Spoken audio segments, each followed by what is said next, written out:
नमस्कार, मैं हूं अंकुर और आप देख रहे हैं सत्य हिंदी का न्यूज बुलेटिन। एक नजर अब तक की सुर्खियों पर। ईडी ने कांग्रेस की पूर्व अध्यक्ष सोनिया गांधी और पार्टी नेता राहुल गांधी के खिलाफ नेशनल हेराल्ड मामले में एक अहम कदम उठाते हुए चार्जशीट दाखिल की है। ये चार्जशीट राउज एवेन्यू कोर्ट में दाखिल की गई है और उसमें कई गंभीर आरोप लगाए गए हैं। ईडी ने मंगलवार को ही सोनिया गांधी के दामाद रॉबर्ट वाड्रा को एक अन्य मामले में पूछताछ के लिए तलब किया। वाड्रा पैदल चलकर ईडी के दफ्तर जा पहुंचे। दोनों घटनाक्रम से साफ हो गया है कि ईडी गांधी परिवार और उनसे जुड़े लोगों पर कार्रवाई कर रही है। ईडी पर राजनीतिक बदले की भावना से कार्रवाई करने का आरोप पहले से ही लग रहा है।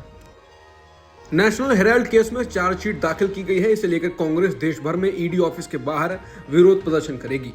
कांग्रेस महासचिव संगठन केसी वेणुगोपाल ने कहा कि पीएम मोदी, गृह मंत्री अमित शाह सरकार की विपक्ष के खिलाफ बदले की भावना की कोई सीमा नहीं है। सोनिया गांधी और राहुल गांधी के खिलाफ राजनीति से प्रेरित और मनगढ़ंत नेशनल हेराल्ड मामले का इस्तेमाल कर कार्रवाई की जा रही है ताकि विपक्ष की आवाज को चुप कराया जा सके।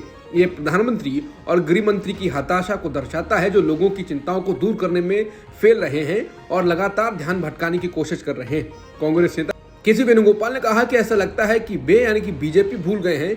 ये एक ऐसा परिवार है जिसे देश के लिए अपना खून बहाया है। उनकी ये छोटी चालें और एजेंसियों का इस्तेमाल करने हमें रोकने वाला नहीं है, बल्कि इससे विनाशकारी शासन के खिलाफ हमारे संकल्प और मजबूत होंगे। कांग्रेस नेता ने कहा, हम बुधवार को देश भर में ईडी दफ्तरों के बाहर विरोध प्रदर्शन करेंगे और इस तरह की प्रतिशोध और धमकी की राजनीति के खिलाफ अपना कड़ा विरोध दर्ज कराएंगे।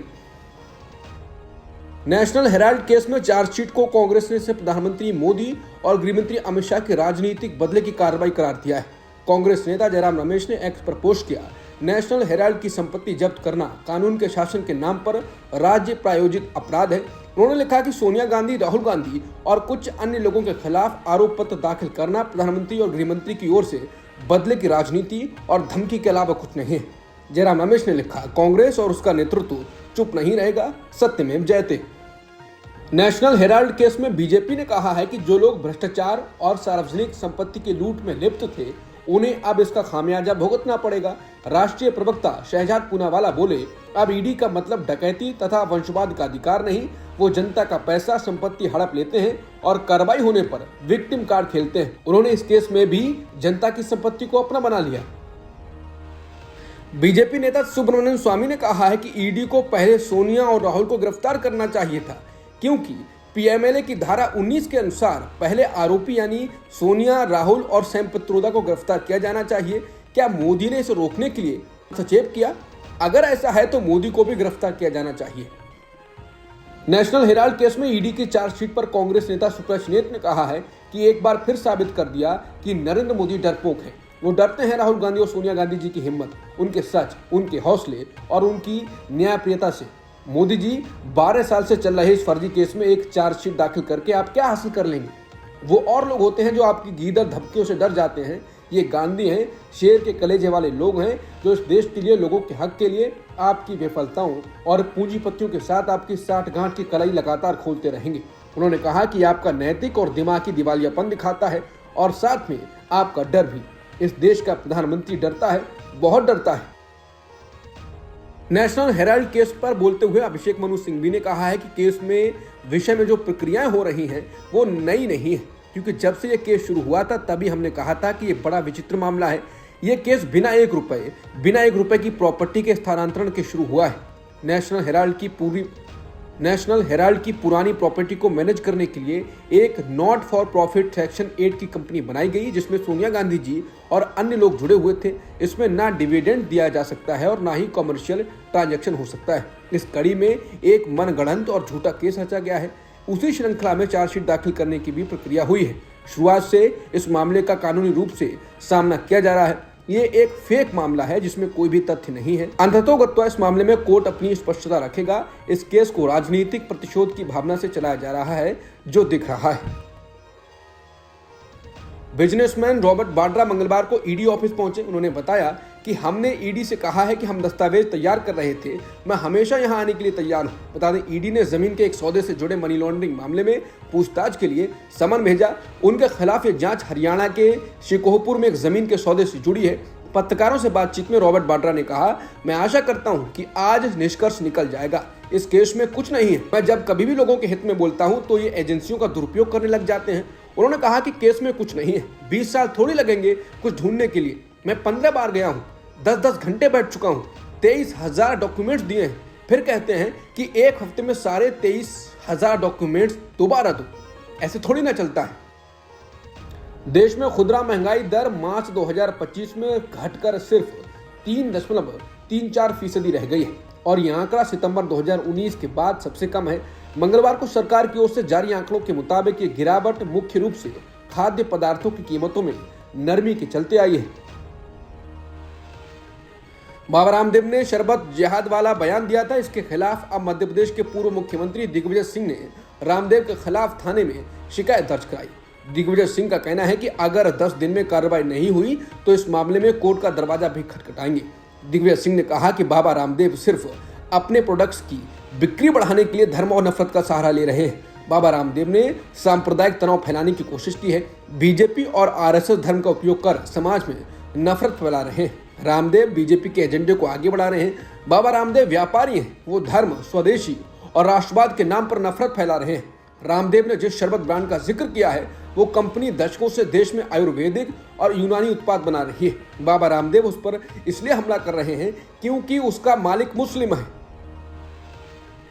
बिहार चुनाव के लिए रणनीति बनाने और गठबंधन को संभालने के मूड में तेजस्वी यादव ने आज कांग्रेस अध्यक्ष मल्लिकार्जुन खड़गे और राहुल गांधी से दिल्ली में मुलाकात की।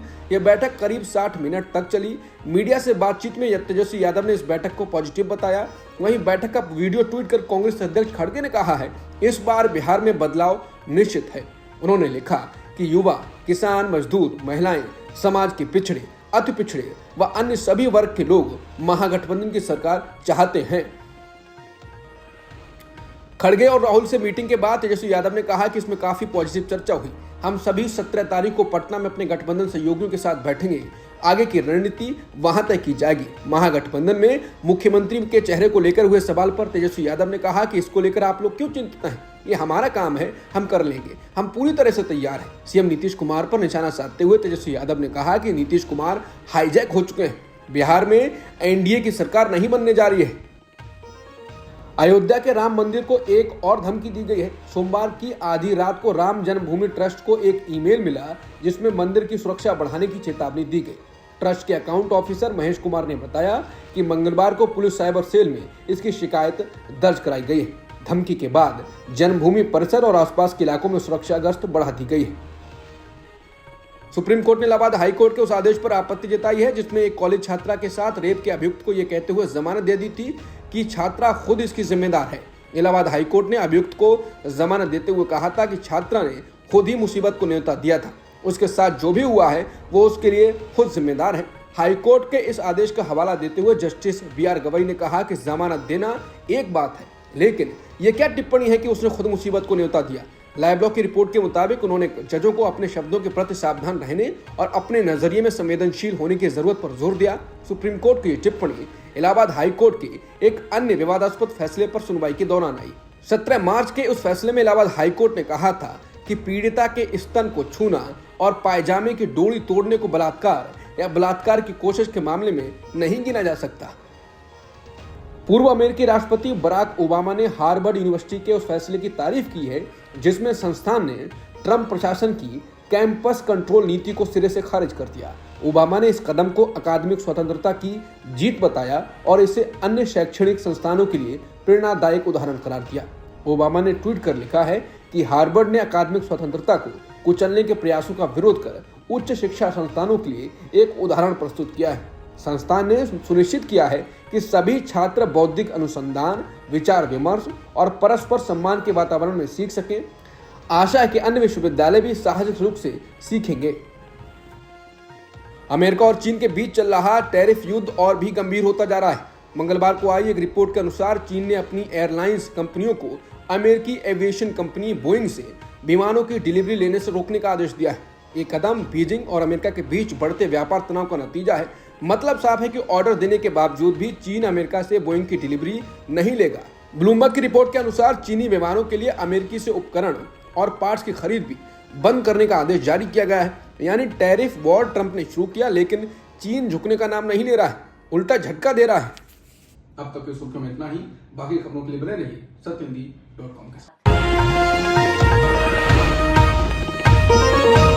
Copyright disclaimer under Section 107 of the Copyright Act 1976. Allowance is made for fair use for purposes such as criticism, comment, news reporting, scholarship, and research. Fair use is a use permitted by copyright statute that might otherwise be infringing.